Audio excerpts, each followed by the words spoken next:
بسم اللہ الرحمن الرحیم۔ ناظرین کو میری طرف سے سلام قبول ہو۔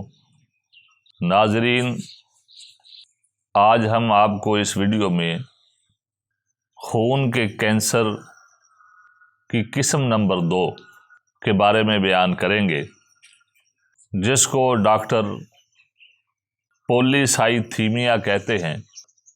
ہمارے حکمت میں تو یہ بلڈ کینسر نہیں ہے، لیکن ڈاکٹروں کے نزدیک یہ بھی ایک بلڈ کینسر کی قسم ہے، اور اس کی بہت بڑی جو نشانی ہے،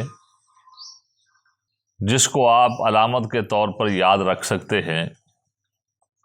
پہلی ویڈیو کے اندر ہم نے یہ بتایا تھا کہ جس آدمی کو بلڈ کینسر ہو اس کا خون نہیں بنتا، بلکہ دن بدن اس کا خون کم ہوتا جاتا ہے۔ لیکن یہ خون کے کینسر کی قسم ایسی ہے جس میں خون بہت زیادہ بنتا ہے، یعنی کہ یہ اس کے بالکل الٹ ہے۔ جب اس کی رپورٹ کروائی جائے لیبارٹری سے تو خون اس کا بہت وافر ہوتا ہے، حتیٰ کہ ایسے آدمی کی صورتحال یہ ہوتی ہے کہ اس کو ہر مہینے اپنے جسم سے خون نکلوانا پڑتا ہے، تب اس کی طبیعت صحیح رہتی ہے۔ اور اس میں حیران کن بات یہ ہے کہ اس آدمی کا خون بڑا وافر ہوتا ہے اور بن بھی بہت زیادہ رہا ہوتا ہے، حتیٰ کہ اس کو خون نکلوانا پڑتا ہے، لیکن اس کے باوجود اس کا جسم سست، دن بدن کمزور ہوتا چلا جاتا ہے، دل ہمیشہ بجھا بجھا رہتا ہے اور بھوک بھی نہیں لگتی۔ کمال کی بات یہ ہے کہ خون زیادہ بن رہا ہوتا ہے اور بھوک انسان کو نہیں لگتی۔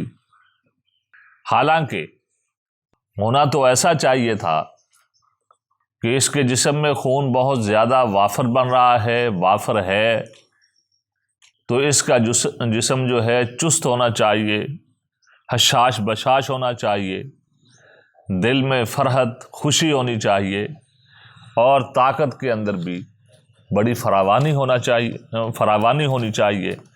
لیکن کام سب اس کے الٹ ہیں کہ خون زیادہ ہے، جسم سست ہے، کمزور بھی ہے، لاغر بھی ہوتا چلا جا رہا ہے۔ تو ناظرین، اسی طرح اس مرض میں مبتلا شخص، اس کے اندر ایک بہت بڑی علامت یہ بھی ہوتی ہے کہ اس کے ناخن جو ہیں یہ موٹے ہونے شروع ہو جاتے۔ اسی طرح ایسے انسان کو دورے پڑنے بھی شروع ہو جاتے۔ تو جب بھی کوئی ایسا مریض ہو جس کے اندر خون کی زیادتی ہو، اس کے ناخن جو ہیں یہ بڑھ رہے ہوں، موٹے ہو رہے ہوں، اور دورے بھی پڑ رہے ہوں، تو ایسا مریض صفرا کی زیادتی کا مریض ہوتا ہے۔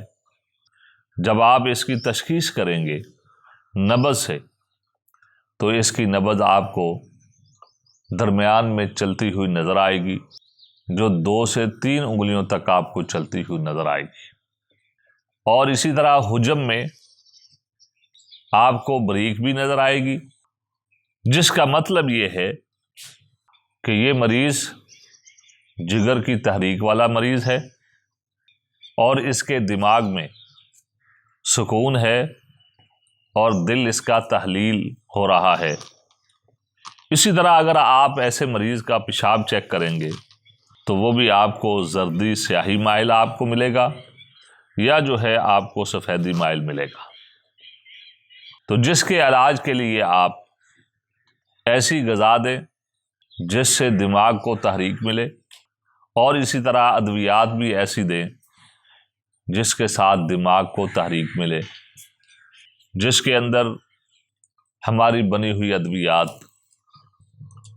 آپ منگوا بھی سکتے ہیں اور خود بنا بھی سکتے ہیں۔ ہم جو ہے ویڈیو کے ساتھ ان ادویات کا ذکر کر دیں گے، وہاں سے آپ پڑھ کر جو ہے بنا بھی سکتے ہیں، منگوا بھی سکتے ہیں۔ آج تک کے لیے ہمیں اجازت دیجیے۔